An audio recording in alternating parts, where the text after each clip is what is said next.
पृथ्वी पर चलना होगा।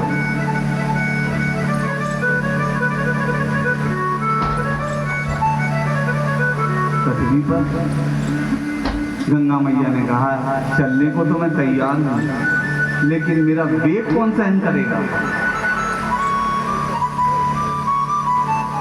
मैं तो पृथ्वी पर जाते ही जाते रसातल में चली जाऊंगा। मेरा वेग ही इतना है, पृथ्वी की सामर्थ्य नहीं है मेरे वेग को सहन करने की। थोड़ा सा अभिमान यहाँ गंगा मैया को आया है।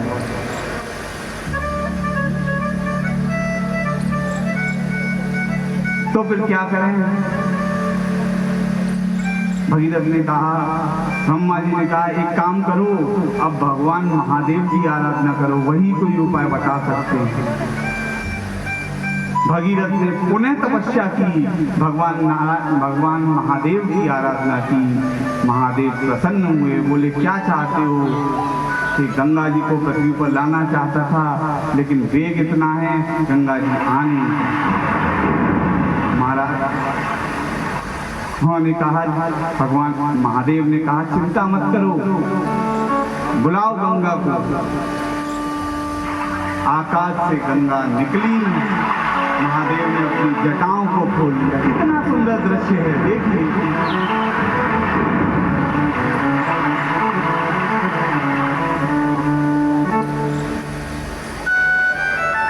जब भागीरथ तप बहुत किया, प्रभु ने गंगा को छोड़ दिया। जब भागीरथ ने तप किया, तब प्रभु ने गंगा को छोड़ दिया। प्रभु ने गंगा जी को अपनी जटाओं में धारण किया और उन गंगा जी की एक धारा को छोड़ा। जब भागीरथ तप किया, प्रभु ने गंगा को छोड़ दिया। जब गंगा को छोड़ दिया, गंगा का बहाना क्या कहना, डमरू का बजाना गंगा का बहाना क्या कहना, डमरू का बजाना क्या कहना। दुनिया में देव हजारों ने, भोले बाबा का क्या कहना। दुनिया में देव हजारों ने, भोले बाबा का क्या कहना। इनकी भक्ति का क्या कहना, इनकी शक्ति का क्या कहना, इनकी भक्ति का क्या कहना। गंगा जी पृथ्वी पर आए। बंधुओं, गंगा जी पर मुझे एक छोटी सी बात याद आ गई। ये गंगा जी कोई साक्षात देवी नहीं है, ये ब्रह्म द्रव है। इसका अनुभव मैंने किया है, मैं व्यासपीठ पर बैठ करके बोलता हूँ। मेरे जीवन की घटना। हम प्रतिवर्ष गंगा स्नान के लिए जाते थे। एक बार ऐसा हुआ, मेरे कुछ एग्जाम ऐसे पड़ गए यूनिवर्सिटी के कि मुझे जाना संभव नहीं। मेरे घर के सब लोग गए थे, केवल मैं नहीं। बंधुओं, मुझे बहुत दुख हुआ और मैंने एक कागज पर एक भजन लिखा। मैंने कहा, माँ अगर तुम वास्तव में मुझे बुलाओगी तभी मैं ये भजन तुम्हें तट पर जाता।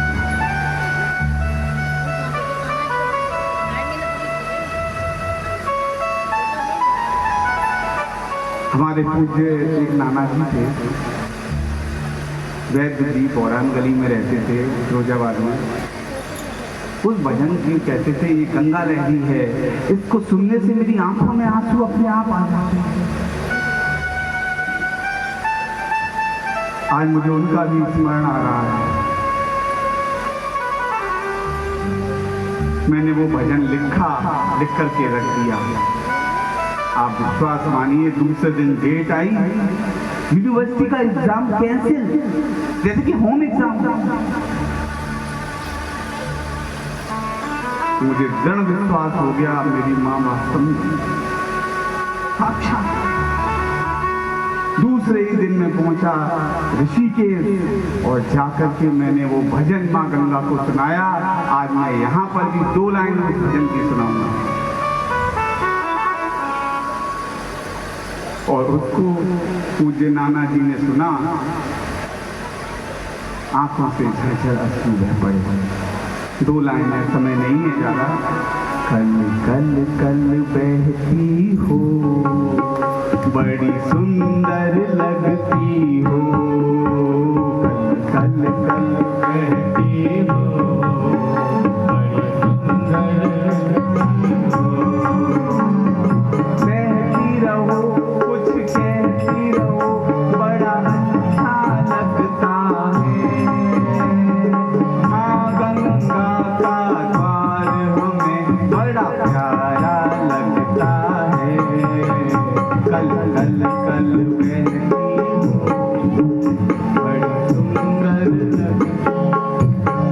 इसलिए बंधुओं मैं जानता हूँ कि गंगा मैया साक्षात सबके दुख दर्दों को, सबके कष्टों को समझती है, मन की बात भी जानती है।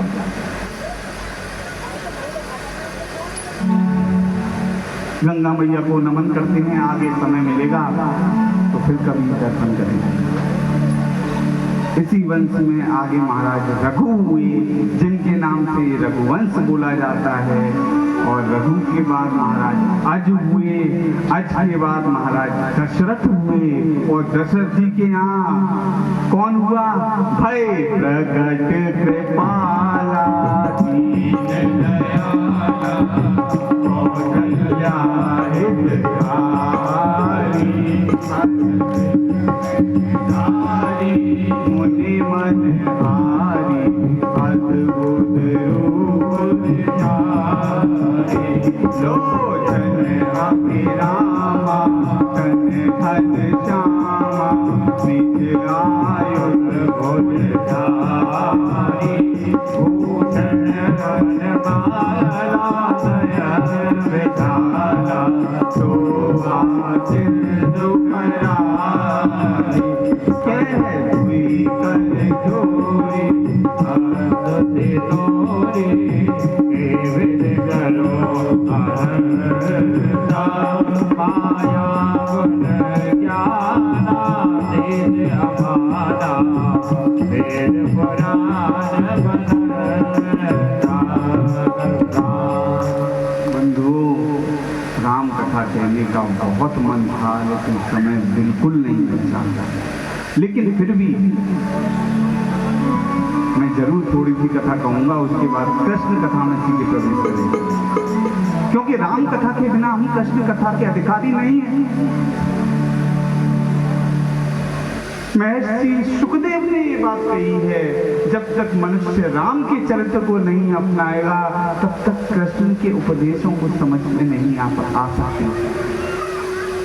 बंधुओं, राम ने जो किया वो करें, कृष्ण ने जो कहा वो करें, क्योंकि कृष्ण ने जो किया है वो हम कर नहीं सकते। हम गिरिराज को धारण नहीं कर सकते, हम नाग के फन पर नहीं नाच सकते, हम 6 महीने की उम्र में पूतना का वध नहीं कर सकते, हम 16,108 रानियों से विवाह भी नहीं कर सकते।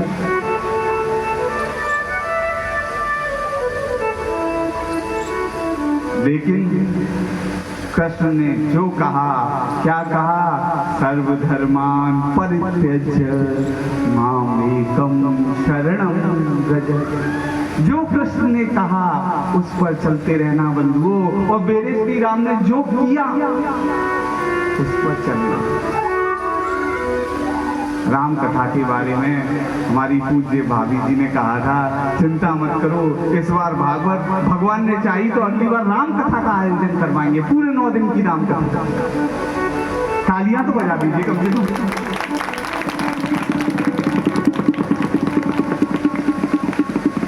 राम कथा ऐसी है, अगर इसमें प्रवेश कर लिया तो फिर निकलना बहुत मुश्किल होगा, लेकिन प्रयास कर रहा हूं। प्रेम के साथ गुनगुनाते हैं, श्री राम का नाम लेते हैं और शुरू करते हैं। देखो जहाँ प्रभु जैसे करवाना चाहेगा वो बैठा है, वो करा रहा है, हम कुछ नहीं जानते। जय जय राम कथा, जय श्री राम कथा, जय जय राम कथा, जय श्री राम कथा। ये वो कथा है, ये भी कोई साधारण कथा नहीं है बंधु। ये वो कथा है, कितना भी व्यक्ति अवसाद में हो, कितना भी व्यक्ति दुख में हो, कितना भी व्यक्ति क्लेश में हो, जितनी देर कथा सुनेगा उसका सादा क्लेश शांत। राम कथा, जय श्री राम कथा, जय जय राम कथा, जय श्री राम कथा। जिसके श्रवण मात्र से मानव, जिसके श्रवण मात्र से मानव की मिट जाए व्यथा। जय जय राम कथा, जय श्री राम कथा, जय जय राम कथा, जय श्री राम कथा। श्री राम जय राम, जय जय राम, श्री राम जय राम, जय जय राम, श्री राम जय राम, जय जय राम, श्री राम जय राम, जय जय राम, श्री राम जय राम, जय जय राम, श्री राम जय राम, जय जय राम, जय राम जय जय राम, श्री राम जय राम, जय जय राम, श्री राम जय राम, जय जय राम,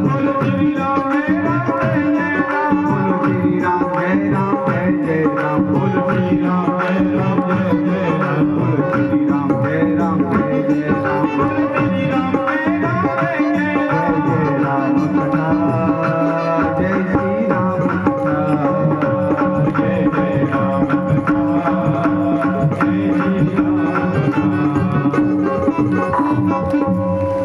बंधुओं, श्री राम का जन्म हुआ, सबों ने कथा सुनी है, लेकिन मैं वनगमन की छोटी सी कथा आपको सुनाता हूँ। जब भगवान श्री राम को वनवास मिला, माता ने वनवास दिया, माता कैकेयी ने वनवास दिया। जरा देखिए राम के चरित्र को, जिस माँ ने वनवास दिया उस माँ के प्रति जरा भी रोष राम के अंदर दिखाई दिया?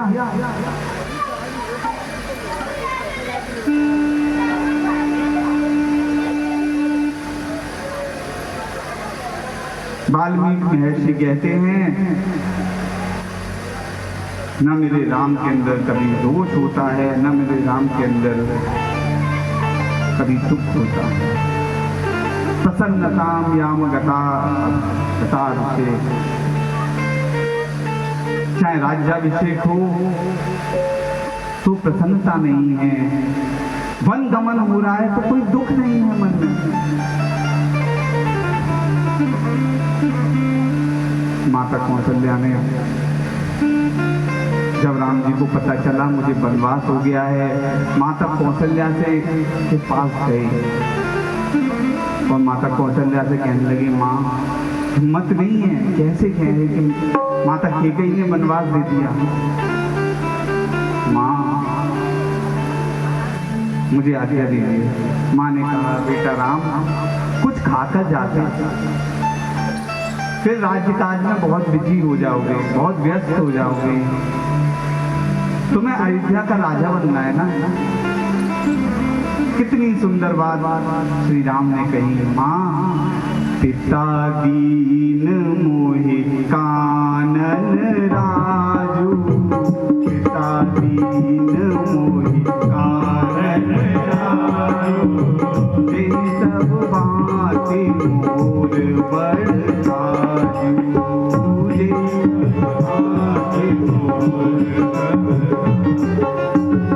मेरे पिता ने तो मुझे जंगल का राजा बनाया है ना, वहां मेरा बहुत काम है। थर थर कांपने लगी कौशल्या बंधुओं, क्या कह रहा है? श्री राम ने कहा, माँ पिताजी ने मुझे वनवास दे दिया, पिताजी ने वनवास दे दिया। राम, पिता से ज्यादा अधिकार माँ का होता है। मैं तुझे आज्ञा देती हूँ, तू वन में नहीं जाएगा।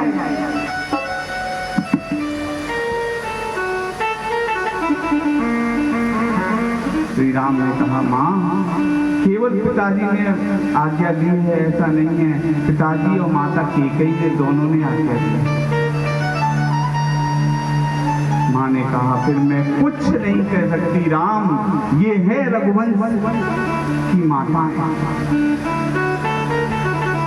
एक विमाता के कहने पर कह रही है, मैं कुछ नहीं कर सकती।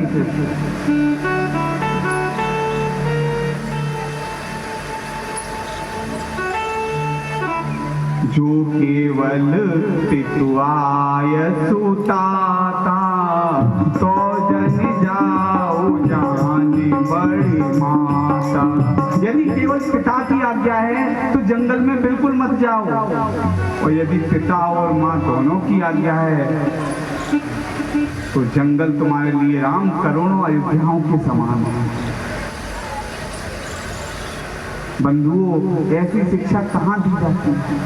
एक सौतेली माँ ने अपने सगे बेटे को वनवास दे दिया, क्या कोई माँ जाने देगी? बंधुओं, ये रघुवंश, इसलिए हमारे संतों ने कह दिया, नगरी हो अयोध्या सी, नगरी हो अयोध्या सी, रघुकुल सा घराना हो, रघुकुल सा घराना हो, चरण राघव के जहाँ मेरा ठिकाना हो,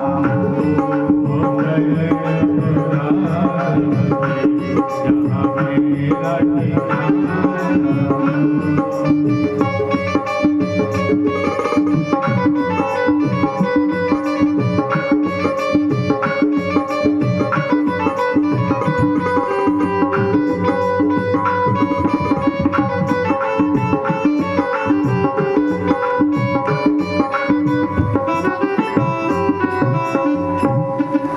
करिए। अभी सबको बहुत नचाऊंगा, अभी रुक जाओ जरा, 2-4 मिनट का मुझे समय और दीजिए। राम कथा है, अभी रुक जाइए। राम कथा का आनंद जरा लीजिए। समय बिल्कुल नहीं है, मुझे मालूम है, लेकिन थोड़ा समय नहीं, अभी नचाऊंगा।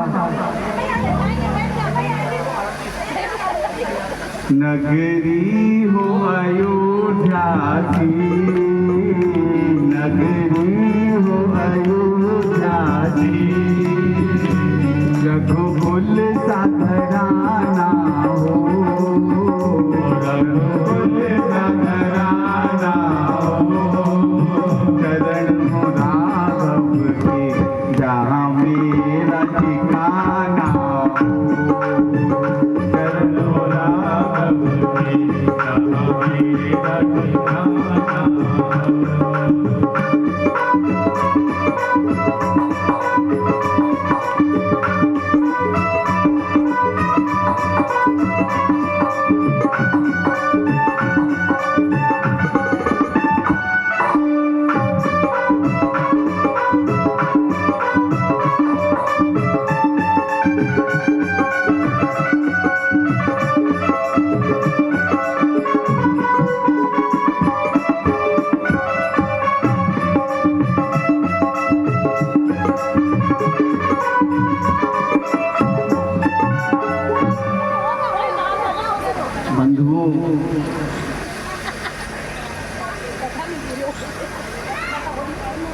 जब लक्ष्मण जी को ये बात पता चली, मालूम है कि श्री राम वन को जा रहे हैं, लक्ष्मण जी रोते धोते हुए आए। क्या कहा? भैया वन को जा रहे हैं। वाल्मीकि रामायण की कथा सुना रहा हूं आपको। तुरंत महाराज दशरथ को कैद कर लो, जेल में डाल दो। प्रजा के सामने वचन देने के बाद एक स्त्री की कहने में आकर अयोध्या का राज भरत को दे रहे हैं। बंधुओं, मेरे राम ने कहा, यही दिन देखने के लिए पिताजी ने हमें इतना बड़ा किया है। लक्ष्मण, मैं भरत से कह दूंगा, तुम्हें दे दूंगा।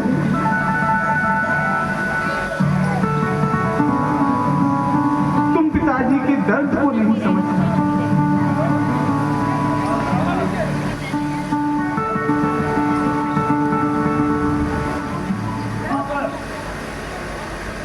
लक्ष्मण जी ने क्षमा मांगी, प्रभु मैं आपके प्रेम में इतना ज्यादा हूँ, मुझे ना कोई माता दिखाई देती है ना कोई पिता दिखाई देता है। माता जानकी से कहा तुम रुक जाओ, सास ससुर की सेवा करना। माता जानकी कुछ नहीं बोली, बस केवल इतना ही बोली कि जिय बिनु देह नदी बिनु बारी, कैसे ही नाथ पुरुष बिनु नारी। जिय बिनु देह नदी बिनु बारी।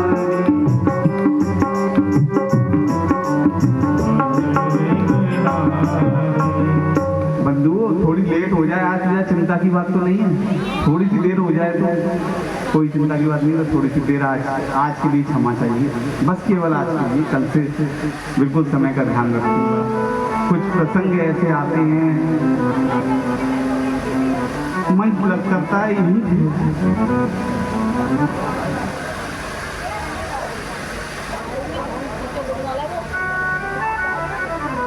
राम लक्ष्मण और जानकी तीनों जंगल की ओर बढ़े। महाराज दशरथ ने सुमंत को भेजा, अरे सुमंत जाओ इन्हें 2-4 दिन जंगल में दिखाकर वापस लौट आना।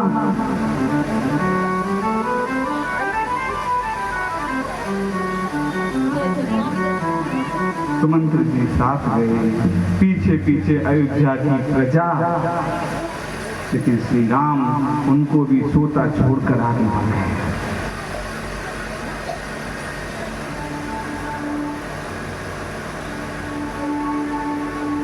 उसके बाद प्रभु को एक बड़ा अल्लड़ सा भक्त मिला जिसका नाम था केवट।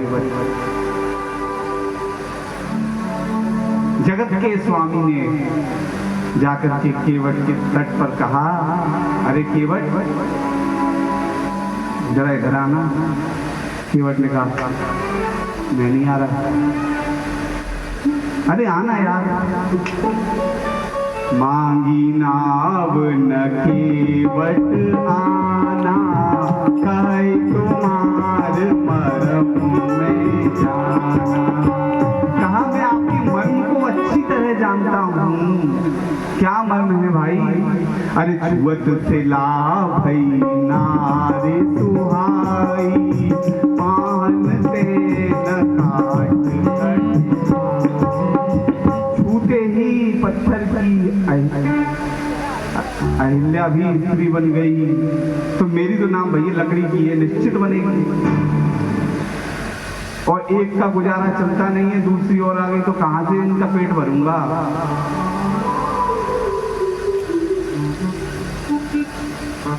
राम जी के चेहरे पे जो अब तक थोड़ा सा अवसाद था, पिताजी तक को देखकर जो दुख था, पहली बार प्रभु के चेहरे पर मुस्कुराहट आई। और प्रभु ने कहा तो क्या करना है केवट? करना क्या है? पैर धुलवाओ और चलो आगे।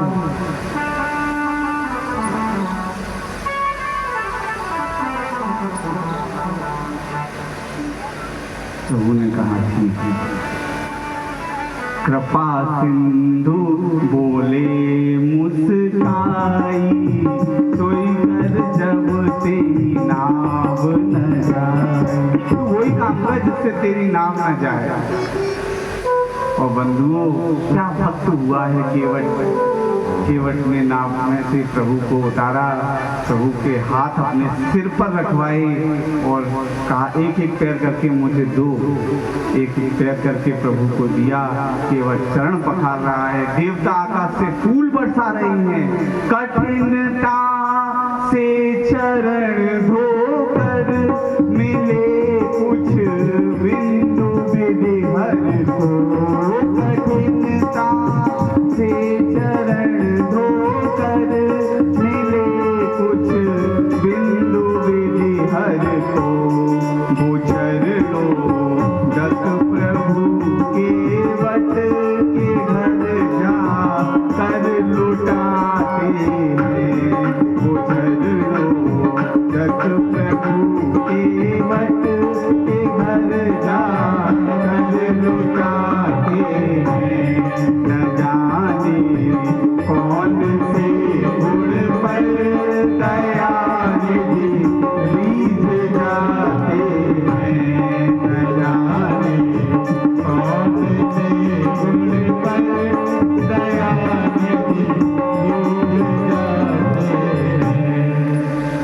प्रभु ने अपने चरणों को धोया दिया, केवट ने चरण धोए, केवट को आज्ञा दी, केवट ने नाव से पार किया बंधुओं। और पार होने के बाद प्रभु पर तो कुछ था नहीं। माता जानकी समझ गई प्रभु को संकोच हो रहा है। माता जानकी ने अपनी मणियों की मुद्री उतार करके प्रभु को दी, दे दीजिए। केवट को दी, केवट मना कर।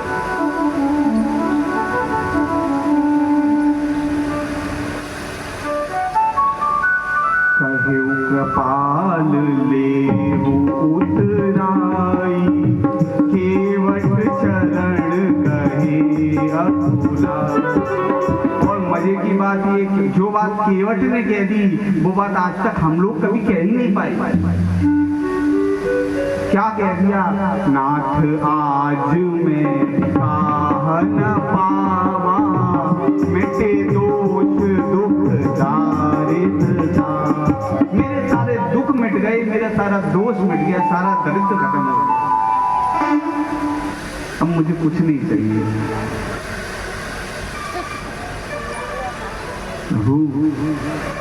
अब कछु नाथ न चाहिए मोरे, दीन दयाल अनुग्रह।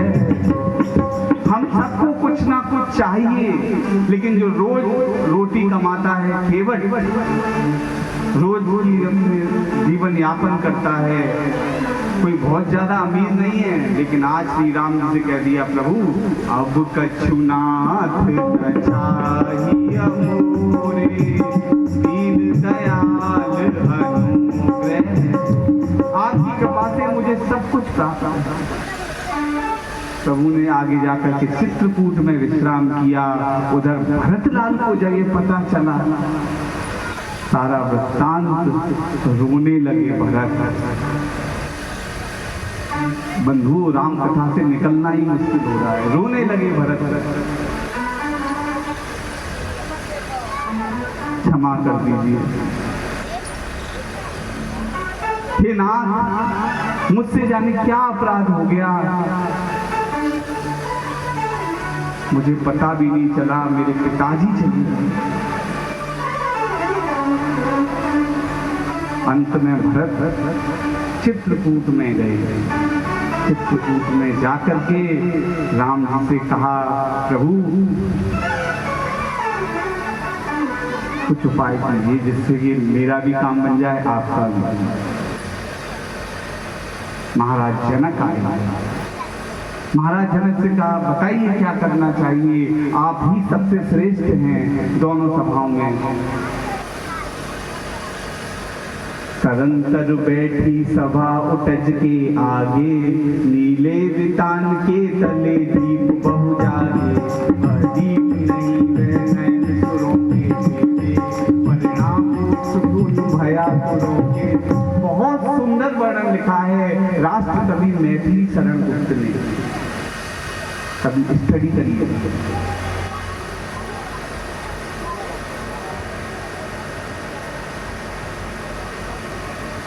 भगवान राम ने कहा मेरी माँ गलत नहीं है, केके गलत नहीं है। 100 बार धन्य वह एक लाल की माई, जिस जननी ने है जना भरत सा भाई। पागल सी प्रभु के साथ सभा चिल्लाई, 100 बार धन्य वह एक लाल की माई। 100 बार धन्य है उस माई को जिसने भरत जैसे लाल को जन्म दिया।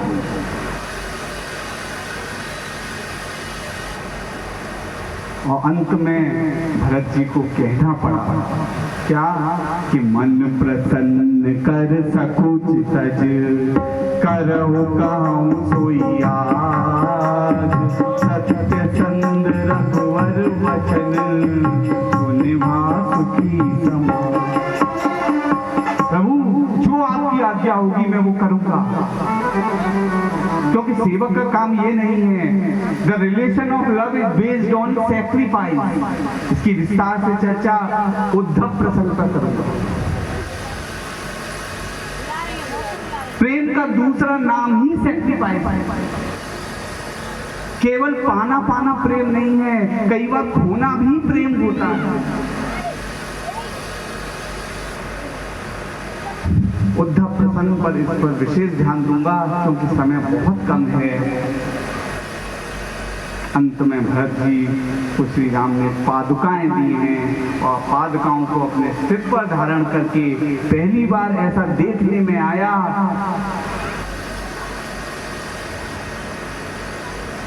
कि राम राज्य की गेंद बनाकर खेलन लगे खिलाड़ी। इधर राम और उधर भरत दोनों ने ठोकर मारी, शिक्षा दे रही रामायण अतिक। इससे ज्यादा बड़ी शिक्षा और क्या हो सकती है।